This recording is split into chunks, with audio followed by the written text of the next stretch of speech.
नमस्कार, मैं हूं आपके साथ सीमा चौधरी। आप देख रहे हैं एचएनएन न्यूज, जुनून सच दिखाने का। खबरों की ओर रुख करते इस वक्त की ये बड़ी खबर आपको बता दें, ईरान के सर्वोच्च नेता का ऐलान सामने आया है। खामनेई के बेटे को ईरान की कमान सौंप दी गई है।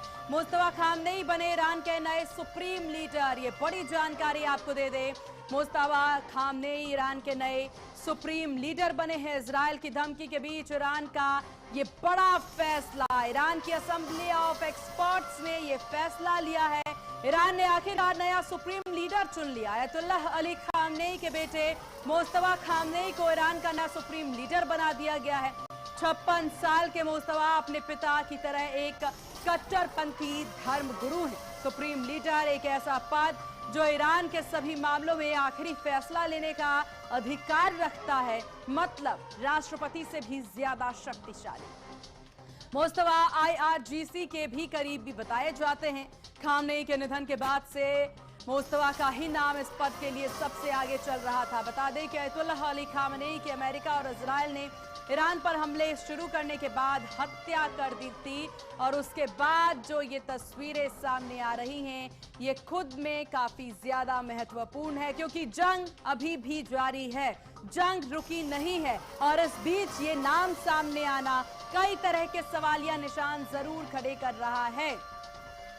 यहाँ पर लगातार देखिए जिस तरह की तस्वीरें सामने आ रही हैं, क्योंकि अब यहाँ पर ये नाम सामने आना, और सबसे बड़ी बात देखिए IRGC की भूमिका, इसे भी अगर हम समझे, और इसमें अगर सवाल उठता है कि यहाँ पर मुस्तफा खामनेई के यहाँ पर IRGC के साथ बहुत करीबी रिश्ते हैं, ये जानकारी सामने आ रही है। तो क्या उनके आने से ईरान की सैन्य रणनीति और ज्यादा आक्रामक होगी, या वे अपनी सेना को बचाने के लिए पीछे हटेंगे? ये एक बड़ा सवाल यहाँ पर बना हुआ है। और इस विषय पर चर्चा के लिए हमारे साथ कर्नल शिवदान सिंह जी रक्षा विशेषज्ञ बने हुए हैं, और हमारे साथ संदीप चौधरी जी राजनीतिक विश्लेषक बने हुए हैं। आप दोनों का बहुत स्वागत है एचएनएन न्यूज पर। कर्नल शिवदान जी, शुरुआत आप ही से कर लेते हैं, क्योंकि जब सवाल यहां पर उठ रहे हैं कि आखिरकार IRGC के साथ संपर्क होना मुस्तफा का यहाँ किस तरह से आप देख रहे हैं, इससे डिफेंस के क्षेत्र में और आक्रामक माना जाए, और सबसे बड़ी बात ये नाम जो सामने आया है अब इस पद पर, इस नाम सामने आने के बाद क्या स्थितियां रहेंगी?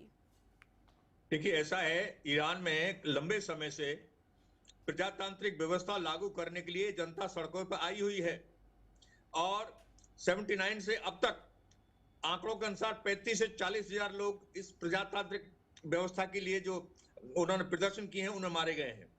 तो इसलिए ईरान के अंदर प्रजातांत्रिक व्यवस्था की एक्सपेक्टेशन में दोबारा से इसको एक धार्मिक कट्टरपन नेता को कमान सौंपना, ये समझ नहीं आ रहा है कि ये क्या इनका संविधान है, क्या किसके तरीके से इनको चुना गया है। और जो IRGC का जो आपने बताया है, IRGC वहां की बड़ी स्ट्रांग फोर्स है, करीब इसकी स्ट्रेंथ करीब 1.25 लाख के करीब स्ट्रेंथ है इसकी, और एक समझ लो जो बिल्कुल सॉलिड जो होता है, एक इनर सर्कल जो होता है डिफेंस का, उसका पार्ट है IRGC। और पूरी सिक्योरिटी जो है इसकी इंटरनल सिक्योरिटी का जिम्मेदार है IRGC। इसलिए IRGC का फेवर जिसको मिलेगा वही वहां का सुप्रीम लीडर बनेगा। तो इसलिए ईरान को इस वक्त जरूरत थी कि इसको एक प्रजातांत्रिक व्यवस्था में लागू की जाए, जिससे जनता का राज लागू हो और ईरान में शांति, परमानेंट शांति स्थापित हो। मगर दोबारा से मुस्लिम कट्टरपंथ नेता को वहां पर उस नेता चुन लेने के बाद में मुझे नहीं लगता कि वहां पर शांति स्थापित होगी और कोई उसमें बिल्कुल। और यही एक बड़ा सवाल है यहाँ पर संदीप जी, क्योंकि वैधता का संकट भी माना जा रहा था इसे। ईरान ने, यहाँ पर हम देखें, ईरान ने 1979 की क्रांति में राजशाही के खिलाफ ये क्रांति था, आपको भी ध्यान होगा इस क्रांति के बारे में। तो अब खामनेई के बेटे का ही चुना जाना क्या ईरान की जनता के भीतर एक विद्रोह को, हवा को जन्म दे सकता है? देखिए सीमा जी, मैं ये चीज नहीं मानता हूं। मैं ये मानता हूं कि हर परिवार का, हर धर्म का, हर जाति का, हर देश का अपना एक अलग सिस्टम होता है। जैसे अपने देश में अगर आप एक कौम से भी लेकर के, जाटों की अपनी अलग कल्चर है, मुस्लिम समाज की अपनी कल्चर है, राजपूतों की अपनी है, ब्राह्मणों की अपने रहने के तौर तरीके, मानने के तौर तरीके, सब चीजें। इसी तरीके से देशों की भी अलग अलग होती है। जिन राम राज्य का हम लोग उदाहरण उदाहरण देते हैं, वो राम राज्य प्रजातंत्र नहीं था, वो भी एक राजा के अंतर्गत चीजें आती थी और चलती थी। इसी तरीके से हमें चर्चा इस बात पर करनी चाहिए कि सब देश अपने अपने तरीके से अपने अपने लोगों को आगे बढ़ाने में और अपनी तरक्की के लिए लगे हुए हैं, लेकिन क्या किसी देश को ऐसी परमिशन दी जा सकती है, कोई ये तय करेगा कि तुम परमाणु बम बनाओगे, तुम नहीं बनाओगे, तुम मिसाइल बनाओगे, तुम नहीं बनाओगे, और ये रूल रेगुलेशन वो व्यक्ति तय करे जिसके खुद के पास परमाणु बम भी है, जिसके खुद के पास सब तरीके की मिसाइलें भी हैं। इसका मतलब ये है कि ये मुद्दे हैं ही नहीं। मुद्दे ये हैं, एक हमारे बीच में क्रोकोडाइल आ गया है, एक मगरमच्छ आ गया है, वो सारी दुनिया को खा जाना चाहता है, वो सारी दुनिया को निगल जाना चाहता है। आज वो तय करेगा कि किस देश को तेल किससे लेना है, किस प्रधानमंत्री को सर झुकाना है, किसको बात करनी है, किसको गले मिलना है, किससे हाथ मिलाना है, किसको डांटना है, किसको फटकारना है। काफी महत्वपूर्ण विषय है, इस पर विस्तार से चर्चा हम जरूर करेंगे, लेकिन इस बीच एक बड़ी खबर सामने आ रही है।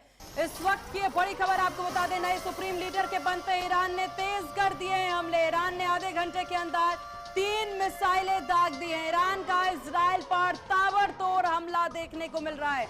ईरान के हमले में इजराइल की कई इमारतें भी तबाह हुई हैं। ये बड़ी जानकारी सामने आ रही है इस वक्त की बड़ी खबर, जहां नए सुप्रीम लीडर के बनते ही ये देखिए बड़े हमले होने लगे हैं और लगातार अब ये तस्वीरें सामने आ रही है। कैप्टन शिवदान सिंह जी, देखिए अब ईरान के द्वारा हमले शुरू हो गए हैं। नया सुप्रीम लीडर बनते ही हमले की तस्वीरें देखने को मिल रही है। ये एक बड़ी गंभीर स्थिति देखने को मिल रही है। अब अगर यहाँ पर इजरायली एयर डिफेंस बनाम ईरान की बात करें, जो स्थितियां अभी देखने को मिल रही हैं, तो क्या आयतुल्लाह खामनेई की हत्या ईरान के एयर डिफेंस सिस्टम पर भी पूरी तरह से एक विफलता को दर्शाती है, और उसके बाद की ये तस्वीरें जब ईरान अब हमले करता नजर आ रहा? देखिए ऐसा है, नया सुप्रीम लीडर डिक्लेयर होते ही जो उन्होंने हमले किए हैं, मिसाइल के 3 अटैक किए जो आप बता रहे हैं, ये शो करता है कि ये उनको सल्यूट कर रहे हैं, ये उसके डिफेंस फोर्सेस, कि हमने अपने नई सुप्रीम लीडर को वेलकम कर रहे हैं। और इस तरह से उन्होंने जो अटैक किया है, जहां भी ये मिसाइल अटैक किया है, तो इस तरह से वो अपना मनोबल दिखाना चाहता है ईरान कि हमारा मनोबल ऊंचा है और हम युद्ध में लगे रहेंगे और युद्ध दुश्मन को हम परास्त करके वो करेंगे। मगर उन्हें अपनी असलियत पता नहीं है कि वो इजराइल और अमेरिका जैसी महाशक्तियों के सामने ज्यादा देर नहीं टिक पाएगा और अपना विनाश शीघ्र करा लेगा। अच्छा, ये एक बड़ी गंभीर स्थिति नजर आ रही है। इस बीच एक और बड़ी खबर सामने आ रही है, उसके बाद संदीप जी आपके पास आएंगे। इस वक्त की बड़ी खबर, इजराइल का तेहरान पर भीषण हमला। तेहरान के तेल भंडारण केंद्रों को निशाना बनाया गया। हमले के बाद जहरीली धुएं से तेल की बारिश हुई है। हमले के बाद ईरान ने यहाँ पर चेतावनी भी जारी की है। इस वक्त की बड़ी खबर आपको बता दें, लोगों से घरों से बाहर यहाँ पर ना निकलने की बात भी की गई है। Sandeep ji, back to back यहाँ हमले ईरान के द्वारा किए जा रहे हैं। अब इजराइल पर हमला और तमाम जगहों पर हमला हो रहा है। इजराइल अब तेहरान के भीतर किसी भी टारगेट को हिट करने में पूरी तरह से अपने आप को सक्षम बता रहा है और हमले भी कर रहा है। देखिए सीमा जी, इसमें तो कोई दो राय नहीं। जिस तरीके से कर्नल साहब ने भी बताया, ईरान हल्का पड़ जाता है इजराइल और अमेरिका के सामने। दोनों कहीं भी बम गिरा सकते हैं, वो सब चीजें बिल्कुल मैं एग्री करता हूं। लेकिन हमें ये भी देखना पड़ेगा कि क्या अमेरिका और इजराइल जो इतनी दूर हैं, जिनकी सीमा भी नहीं मिलती है, क्या वो ईरान को काबू कर पाएंगे? क्योंकि हमने देखा अफगानिस्तान में रसिया ने बहुत लंबे समय तक लड़ाई लड़ी, बहुत लंबे समय तक अमेरिका ने लड़ाई लड़ी, लेकिन आखिर में छोड़ करके भागना पड़ा। तो ईरान एक ऐसा देश है जो मरने मारने पर आ चुका है और अमेरिका को और इजराइल को सबक सिखाने पर आ चुका है। और जब तक उसके ट्रूप्स, जब तक उसकी सेना इजराइल में दाखिल नहीं होगी, वहां पर नहीं उतरेंगे, तो कब्जा करना भी, वहां पर टिकना भी उसके लिए मुश्किल हो जाएगा। और कहीं ना कहीं ईरान ने जो आसपास उसके सैन्य ठिकाने थे उनको भी नेस्तनाबूद किया और उन देशों को भी कहीं ना कहीं सोचने पर मजबूर कर दिया कि हमारे यहाँ इनके जो सैन्य ठिकाने वो होने चाहिए या नहीं होने चाहिए, इससे हमारी सुरक्षा को कितना खतरा है। तो मुझे लगता है कि ये युद्ध लंबा चलेगा और रसिया और चाइना पीछे से इनको सपोर्ट करता रहा, हथियार देता रहा, तो कहीं ना कहीं एक दिन अमेरिका को और इजराइल को बैकफुट पर जा पड़ेगा। उनका जो मकसद है वहां के तेल पर और वहां के सिस्टम पर कब्जा करना, वो पूरा नहीं हो पाएगा। कर्नल शिवदान सिंह जी, तो यहाँ पर जिस तरीके से नए सुप्रीम लीडर का अब यहाँ पर ईरान में सामने आना, उनके आने से ईरान की सैन्य रणनीति और ज्यादा आक्रामक होगी क्या? क्योंकि आते ही सुप्रीम लीडर बनते ही जिस तरह का यहाँ पर ईरान का प्रदर्शन देखने को मिल रहा है, या वे अपनी सेना को बचाने के लिए पीछे हटेंगे, क्या समझा जाए इसको? इस एक्शन के बाद क्या रिएक्शन? अभी नया सुप्रीम लीडर ने अभी उसको अनाउंस हुआ है और उसने सत्ता संभाली है, तो पहले तो ये जो फायर हुए हैं मिसाइल्स, ये जैसा मैंने पहले भी कहा है कि वो उसको सल्यूट कर रहे हैं इस नए सुप्रीम लीडर को कि हम आपका स्वागत करते हैं। तो इस प्रकार से अभी उसकी रिएक्शन आने वाली आएगी, तब पता लगेगा कि वो किस दिशा में इस लड़ाई को ले जाना चाहता है। जैसा कि संदीप जी बोल रहे हैं, ये बिल्कुल सही है, और ये लड़ाई जो है लंबी तो चलेगी, मगर इसमें आखिर में, क्योंकि ईरान इस वक्त मरने मारने की स्थिति में आ गया है, तो इसमें अमेरिका तो विड्रॉ कर जाएगा, जैसा कि उसकी हिस्ट्री है, अफगानिस्तान से गया है, वियतनाम से गया है, और कई जगह से गया है। आएंगे सर आपके पास। इस बीच बड़ी खबर सामने आ रही है। इस वक्त की बड़ी खबर आपको बता दें, वॉर ब्रेकिंग, जहां यूएई ने जारी किया ईरानी हमले का वीडियो। इस वक्त की बड़ी खबर, ईरान की ओर से आए ड्रोन, यूएई ने ईरान का ड्रोन, तो मिसाइल और विस्फोट की तस्वीरें आई सामने। इस वक्त की बड़ी खबर आपको बता दें, यूएई ने जारी किया ईरानी हमले का वीडियो। ईरान की ओर से आए ड्रोन को हवा में ही नष्ट किया गया है। यूएई ने ईरान का ड्रोन जो है हवा में ही नष्ट कर दिया है। ये बड़ी जानकारी सामने आ रही है। आप देखिए यहाँ पर शिवदान सिंह जी की जिस तरीके से यूएई भी अब पूरी तरह से अपने बचाव में है, पहले से भी हालांकि बचाव में है। ईरान के द्वारा कहा भी जा रहा था कि पड़ोसी मुल्कों पर अब थोड़ा सा कम उनके द्वारा प्रहार किया जाएगा, अटैक किया जाएगा, नहीं किया जाएगा तक कह दिया गया, लेकिन स्थिति अब सुप्रीम लीडर के आने के बाद से बदलती दिख रही है। देखिए, जैसा कि एक दिन पहले ईरान के राष्ट्रपति ने सारे देशों से माफी मांगी थी कि हमने आपको हमला किया, इसके लिए आप हमें क्षमा करें, और हम आपसे इस तरह का संबंध नहीं रखना चाहते, दुश्मनीपूर्ण, हम दोस्ताना ताल्लुकात रखना चाहते हैं। मगर फिर भी ईरान ने यूएई पर अपने हमले जारी रखे हैं। वहां के हवाई अड्डे पर हमला किया है, और अभी जो मिसाइल को इंटरसेप्ट किया है यूएई ने, ये भी शो करता है कि ईरान दोबारा से यूएई पर हमला करना चाहता था। मगर एक बात मैं बताना चाहता हूं कि इजराइल का एयर डिफेंस सिस्टम पूरे विश्व में प्रसिद्ध है। इस एयर डिफेंस सिस्टम ने चाइना के एयर डिफेंस सिस्टम को भी फेल किया है, और ये डिफेंस काफी अच्छा है।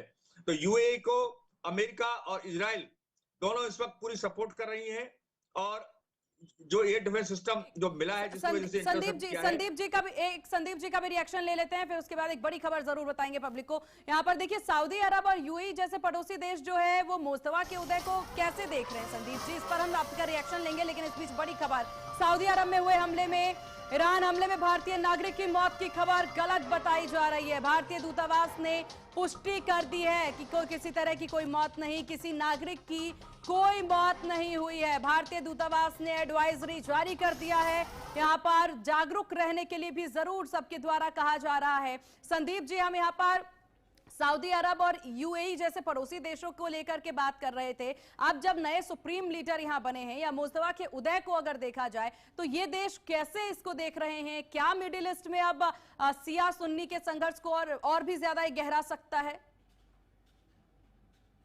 देखिए सीमा जी, मुझे नहीं लगता शिया सुन्नी का कोई युद्ध ये होने वाला है। ये युद्ध तो अमेरिका इजराइल वर्सेस ईरान ही रहने वाला है। लेकिन ईरान ये जानता है, जब तक वो जो उसके पड़ोसी मुल्क हैं, वो हालांकि मुस्लिम कंट्री हैं, इस्लामिक कंट्री हैं, चाहे वो हम कुवैत की बात कर लीजिए, या अरब अमीरात की बात कर लीजिए, कतर की बात कर लीजिए, ये सभी वो कंट्री हैं। लेकिन इन सब में अमेरिका के बेसिस हैं, और जब तक अमेरिका के बेस वहां सब उखड़ नहीं जाते, तब तक ईरान को चैन नहीं मिल सकता। ईरान को तभी चैन मिलेगा जब ये अमेरिका जो बेस है, अमेरिकन बेस कमजोर होंगे, या उनके ऊपर बमबारी की जाएगी, और इसके बाद कहीं ना कहीं ईरान को थोड़ा इजी हो सकता है। इसीलिए ईरान ये मैसेज देने की कोशिश करता है कि मेरी जो लड़ाई है वो पड़ोसी मुल्कों से नहीं है, वो अमेरिका से, वो अमेरिकन जो बेसिस है उन्हीं पर वो हमले करता है। चलिए ठीक है, इसके बाद हम यहाँ पर भारत के रुख का भी जिक्र करते हुए नजर आएंगे, लेकिन आप दोनों हमारे साथ बने रहिएगा। यहाँ रुकेंगे बहुत छोटे से ब्रेक के लिए, ब्रेक के बाद जल्द हाजिर होंगे और तमाम बड़ी अपडेट्स आपसे साझा करेंगे। आप देख रहे हैं चैनल न्यूज़, जुनून सच दिखाने का। हमारे दोनों मेहमान लगातार हमारे साथ बने हुए हैं, आप दोनों का भी एक बार फिर से बहुत स्वागत है। और इसी बीच बड़ी खबर सामने आ रही, जहां मिडिल ईस्ट तनाव से कच्चे तेल की कीमतों में भारी उछाल, 20% तक बढ़ी है। कच्चे तेल की कीमतें $110 प्रति बैरल पहुंचा है कच्चा तेल। पेट्रोल डीजल के बढ़ सकती है कीमतें, ये बड़ी जानकारी आपको दे दें इस वक्त की। पेट्रोल डीजल की बढ़ सकती हैं कीमतें। तो यहाँ पर ये बड़ी जानकारी देखिए, वॉर की वजह से सबसे ज्यादा असर यहाँ देखने को मिल रहा है तेल पर मिडिल ईस्ट तनाव के बीच में। ये बड़ी अपडेट सामने आ रही है, 20% तक यहाँ पर रेट बढ़ने की बात सामने आ रही है।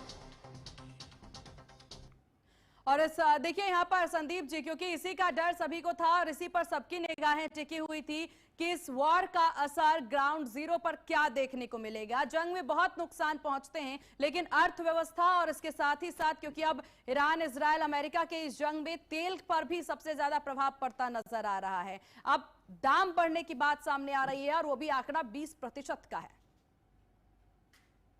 देखिए सीमा जी, अमेरिका का सीधा सा फंडा है, बिल्कुल स्ट्रेट फॉरवर्ड, कि जो भी मैं दुनिया में जंग लड़ूंगा उसका खर्चा अमेरिका नहीं उठाएगा, उसका खर्चा पूरी दुनिया उठाएगी। और आज की तारीख में, इसीलिए मैं आपको बताना चाहता था, जो अमेरिका का तेल भंडार है वो तो अलग है ही अमेरिका के पास। वेनेजुएला का तेल भी अमेरिका के पास है, कतर का तेल भी अमेरिका के पास है, कुवैत का तेल भी अमेरिका के पास है, सीरिया का तेल भी अमेरिका के पास है, इराक का तेल भी अमेरिका के पास है। पूरी दुनिया में आप देखेंगे जहां जहां उसके एयर बेसिस है, या जितने भी जो आज की तारीख में शाह बैठे हैं, या कहिए आप राजा बनाकर उन्होंने अलग अलग कंट्री में बैठाए हुए, वो सब अमेरिका के गुलाम है। वो पूरे तरीके से सब लोगों के ऊपर अमेरिका बांट देता है कि भाई अपने तेल का खर्च बढ़ाओ, चाहे गैस का खर्च बढ़ाओ, मुझे तो पूरा खर्चा, मेरी एक मिसाइल का खर्च भी अमेरिका से नहीं जाएगा, वो पूरी दुनिया बैन करेगी। बिल्कुल, ये अमेरिका की स्ट्रेटेजी, यहाँ जो अमेरिका अपनी पूरी स्ट्रेटेजी खेलता नजर आता है, इससे नुकसान हमेशा पूरी दुनिया को पहुंचता है, सिवाय अमेरिका के। पूरी दुनिया को, बिल्कुल बिल्कुल सीमा जी, ये समझने वाली बात है। हाँ, और यहाँ पर अगर ईरान की मुद्रा की बात कर ले सर, क्योंकि पहले ही ईरान की मुद्रा जो है वो गिर ही रही थी, क्या अब नए सुप्रीम लीडर के पास कोई प्लान भी होगा जिससे ईरान की ढहती हुई अर्थव्यवस्था को बचाया जा सके? क्या समझा जा सकता है? देखिए सीमा जी, फिलहाल जो ईरान की स्थिति है, ईरान अपनी ना मुद्रा को संभाल सकता है, ना अपनी स्थिति को संभाल सकता है। जो मोतजबा को बनाया गया है वहां का सुप्रीम लीडर, इसका मतलब ये है अभी तक ईरान के पास नेगोशिएशन करने वाले लोग नहीं थे जो बैठ करके इस लड़ाई के बारे में बात कर सके या कुछ कंप्रोमाइज की स्थिति में आ सके। ये बनाए जाने के पीछे ये है कि ईरान को ये लगता है कि हमें सुप्रीम लीडर मिल गया और अमेरिका के साथ या किसी के भी साथ जो बातचीत हो सकती है उसके लिए एक व्यक्ति की जरूरत पड़ती है। तो आगे किस तरीके से ये आगे लड़ाई बढ़ेगी, कि कैसे ये रसिया से बात करेंगे, कैसे चाइना से बात करेंगे, या कैसे दूसरे मुल्कों से सपोर्ट लेंगे, या कैसे अमेरिका और इजराइल के साथ नेगोशिएशन करेंगे, बात करेंगे, उसके लिए माफी चाहूंगी सर, वक्त की थोड़ी सी कमी है। एक final comment colonel Shivdan Singh ji आपसे भी, मुस्तफा खामनेई क्या एक सिर्फ हम माने कि ये स्टंप गैप लीडर हैं जिन्हें सेना ने युद्ध के समय पर स्थिरता बनाए रखने के लिए बिठा दिया है, या क्या वो वाकई अपने पिता की तरह दशकों तक शासन कर पाएंगे? क्या लगता है आपको? देखिए, जो वहां की IRGC है उसने काफी सोच समझ करके इसको खुमनेई की जगह बिठाया है, क्योंकि ये अपने पिता की तरह ही एक कट्टरपंथी फंडामेंटलिस्ट लीडर है और जो पॉलिसी इनके पिता चला रहे थे उन्हीं पॉलिसी को ये फॉलो करेंगे और IRGC को भी पूरी इंपॉर्टेंस मिलती रहेगी जो उनको अब तक मिल रही थी। इसलिए ये अपने पिता की पॉलिसी को ही फॉलो करेंगे। चलिए, अब देखने वाली बात होगी कि अमेरिका का क्या रुख रहता है, क्योंकि अमेरिका बार बार हस्तक्षेप की बात कह रहा है और ईरान की तरफ से दो टूक आ गया है कि अपना नेता हम, अपना सुपर लीडर हम डिसाइड करेंगे, अमेरिका नहीं। आप दोनों का बहुत शुक्रिया HNN को अपना कीमती वक्त देने के लिए, चर्चा में शामिल होने के लिए। इसी के साथ इस बुलेटिन में बस इतना ही। देखते रहिए HNN न्यूज, जुनून सच दिखाने का। नमस्कार।